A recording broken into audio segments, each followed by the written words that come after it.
Lebanon में Israel की भीषण बमबारी के बीच एक तरफ लाशें बिछी है, लेबनान में 250 से ज्यादा लोग वहां मारे जा चुके हैं। दूसरी तरफ पाकिस्तान में प्रधानमंत्री शहबाज शरीफ और पाकिस्तान के फील्ड मार्शल आसिम मुनीर वो अपने आप को नोबेल प्राइज दिलवाना चाहते हैं। नोबेल शांति पुरस्कार दिलाने की मुहिम पाकिस्तान में मीडिया ने छेड़ दी है, लेकिन इस ड्रामे की हवा खुद अमेरिका के उपराष्ट्रपति जेडी वैंस ने निकाल दी। पहले आप ये रिपोर्ट देखिए। इस रिपोर्ट में हम आपको दिखाएंगे कि सीज फायर आखिर किन शर्तों पर, कैसे और किस तरह की बातचीत पर हो रहा है, और पाकिस्तान की भूमिका महज एक हरकारे की है, एक डाकिया की है। देखिए ये रिपोर्ट।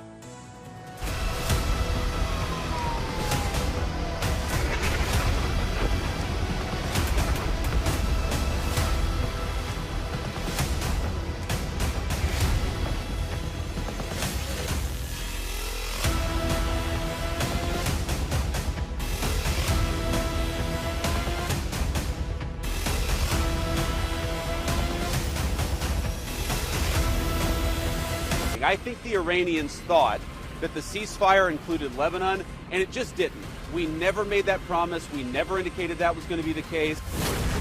अमेरिकी उपराष्ट्रपति का ये बयान पाकिस्तान के प्रधानमंत्री शहबाज शरीफ के दावों और पाकिस्तान के टीवी चैनलों पर नोबेल की नौटंकी दोनों की पोल खोल रहा है। गौर कीजिए, ये वो ट्वीट है जो मियां शहबाज शरीफ ने किया था। लिखा था, ईरान और अमेरिका के सहयोगी यानी इजराइल तत्काल हर जगह सीज फायर के लिए राजी हो गए हैं, जिसमें लेबनान और दूसरे इलाके भी शामिल हैं।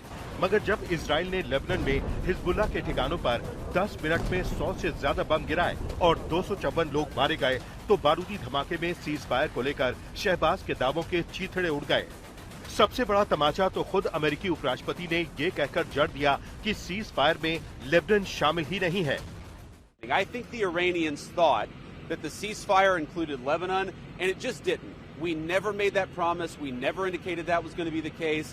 What we said is that the ceasefire would be focused on Iran, and the ceasefire would be focused on America's allies, both Israel and the Gulf Arab states. Now, that said, the Israelis, as I understand it, again, I'm supposed to get a fuller report when I get on the plane, have actually offered to be, frankly, to check themselves a little bit in Lebanon because they want to make sure that our negotiation is successful. जरा सोचिए, Donald Trump का messenger Pakistan के प्रधानमंत्री का मजाक उड़ा रहा है क्योंकि उन्होंने अमेरिकी या इजरायली ड्राफ्ट स्क्रिप्ट को सोशल मीडिया पर बिना देखे पोस्ट कर दिया। उसके अगले झूठ का पर्दाफाश खुद अमेरिका के उपराष्ट्रपति सरेआम कर रहे हैं। वो उपराष्ट्रपति वैंस, जिन्हें पाकिस्तान में 10 अप्रैल को अमेरिका ईरान की बातचीत का नेतृत्व सौंपा गया है। अब सवाल ये है कि क्या शहबाज शरीफ और आसिम मुनीर ने ईरान से झूठ बोला कि सीज फायर लेबनान समेत हर इलाके में लागू है? अगर ऐसा है तो ईरान समझ गया होगा कि पाकिस्तान ने उसके साथ क्या खेल किया है। इसके बावजूद पाकिस्तानी मीडिया पर ये नौटंकी देखिए, जिसमें इस फरेबी जोड़ी के लिए नोबेल पुरस्कार की मांग की जा रही है। इधर सीज फायर टूटने को है और उधर पाकिस्तानी कूटनीतिक जीत के दावे कर रहे हैं। हौसला देखिए कि वो नोबेल के सपने सजा रहे हैं। हकीकत ये है कि जंग 14 दिन के लिए रुकी है, खत्म नहीं हुई है, और फिर शहबाज और मुनीर की हैसियत मेज सजाने से ज्यादा की नहीं है। डोनाल्ड ट्रंप ने उन्हें इसी काम के लिए चुना है। बाकी जो कहना और करना है वो ट्रंप खुद तय करेंगे। रही बात इजराइल की, तो उसे पाकिस्तान में हो रही बातचीत बुरी तरह चुभ रही है। आज तक से एक्सक्लूसिव बातचीत में भारत में इजराइल के राजदूत रूबेन अजार ने पाकिस्तान को नेगेटिव कैरेक्टर बता दिया है। Well, that's an American decision. What is important for us is that we are fully coordinated with the United States. We have seen the United States engaging in the past with negative players like not only Pakistan, like also Turkey and Qatar in order to broker a deal with Hamas. I think that we have to give a chance to our American friends to try to deliver this result, but it's important for them and important for us. I'm not going to decide for them who they want to choose as a mediator. जिस तरह Hamas से America की deal के बाद भी Israel हमले करता रहा, उसी तरह इस सीज फायर के बाद भी वो हिजबुल्लाह पर हमलावर है। अब शनिवार को अमेरिका और ईरान के वार्ताकार इस्लामाबाद में इकट्ठा होंगे, तब पाकिस्तान के कुछ और झूठ की पोल खुल सकती है। वैसे भी कूटनीति social media post copy paste करने से नहीं चलती और मक्कार नोबेल पुरस्कार के बस सपने ही देखते रह जाते हैं। आज तक ब्यूरो। दुनिया पाकिस्तान की रग रग से वाकिफ है। आपने इजराइल के राजदूत रूवेन अजार को सुना। पाकिस्तान एक नकारात्मक खिलाड़ी है इस खेल में। जिस सीज फायर को पाकिस्तान अपनी जीत बता रहा था, उसका ड्राफ्ट भी, अभी खबर यह आ रही है, उसका ड्राफ्ट भी वॉशिंगटन डीसी में लिखा गया था। पाकिस्तान ने तो केवल उसे एक स्क्रिप्ट दी गई, उसका एक अदना सा किरदार था। स्क्रिप्ट खत्म होते ही स्टेज से उसे उतर जाना था। क्या दुनिया का जो सबसे शक्तिशाली देश है, उसके राष्ट्रपति सोशल मीडिया पर एक फिक्स्ड मैच खेल रहे थे? ये हम क्यों कह रहे हैं, मैं आपको समझाने का प्रयास करता हूं। इन तस्वीरों को जरा आप गौर से देखिएगा कि आखिर पाकिस्तान की भूमिका इस युद्ध विराम में दरअसल है क्या। बड़ी स्क्रीन पर हम आपको दिखा रहे हैं कैसे व्हाइट हाउस से इस्लामाबाद के प्रधानमंत्री के तक केवल एक ड्रामा खेला जा रहा था। कैसे ट्रंप की स्क्रिप्ट है, शहबाज शरीफ महज एक मोहरा है। बड़ा खुलासा क्या हुआ है, व्हाइट हाउस में सीज फायर की पटकथा तैयार, डेडलाइन खत्म होने से पहले बाकायदा एक मैसेज ड्राफ्ट किया गया। यह मैसेज पाकिस्तान में उनके प्रधानमंत्री तक, शहबाज शरीफ तक भिजवाया गया। बाकायदा उसमें लिखा गया था, व्हाइट हाउस ने तैयार किया ड्राफ्ट, इस्लामाबाद भेजा गया। मास्टर ट्रंप का गुलाम, क्या आदेश दिया गया था गुलाम को?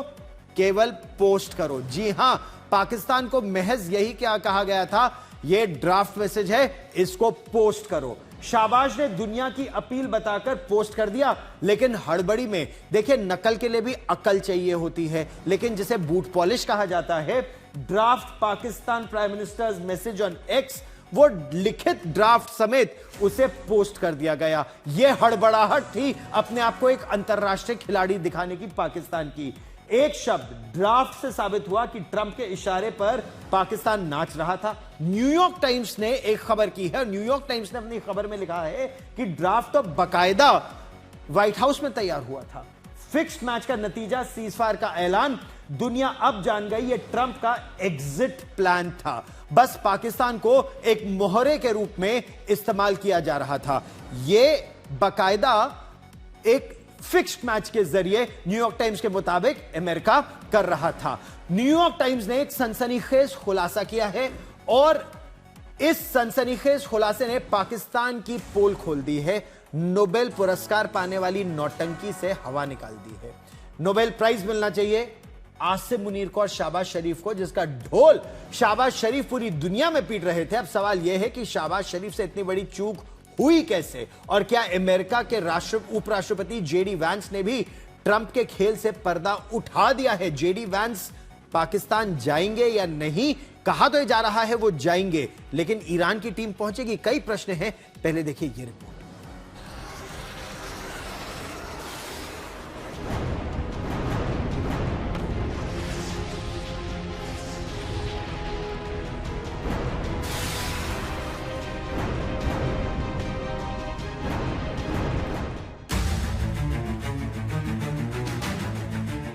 गौर से देखिए इस ट्वीट को।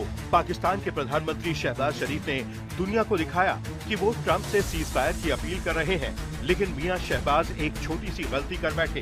ट्वीट के ऊपर लिखा रह गया ड्राफ्ट, और अब न्यूयॉर्क टाइम्स ने खुलासा कर दिया है कि ये ड्राफ्ट पाकिस्तान में नहीं बल्कि व्हाइट हाउस में तैयार हुआ था। ट्रंप की फिक्स डिप्लोमेसी के 3 सबूत देखिए। न्यूयॉर्क टाइम्स ने लिखा, ट्वीट होने से पहले ही व्हाइट हाउस इसे चेक और साइन ऑफ कर चुका था। स्टेडीली, स्ट्रॉन्गली एंड पावरफुली जैसे शब्द शहबाज के नहीं, खुद ट्रंप के थे। ट्रंप होर्मुज खुलवाने के साथ ही युद्ध से निकलना चाहते थे। बस एक ऐसा बहाना चाहिए था जिससे उनकी धमक भी बनी रहे और जंग भी रुक जाए। ट्रंप ने नाटक तो रचा, लेकिन उनके अपने ही उपराष्ट्रपति जेडी वैंस ने इस ड्रामे का क्लाइमैक्स बिगाड़ दिया। वैंस ने सरेआम कह दिया कि शहबाज जो कह रहे हैं वो गलतफहमी है। लेबनान इस सीज फायर का हिस्सा कभी था ही नहीं। नतीजा, सीज फायर की स्याही सूखी भी नहीं थी कि इजराइल ने लेबनान में लाशों के ढेर लगा दिए।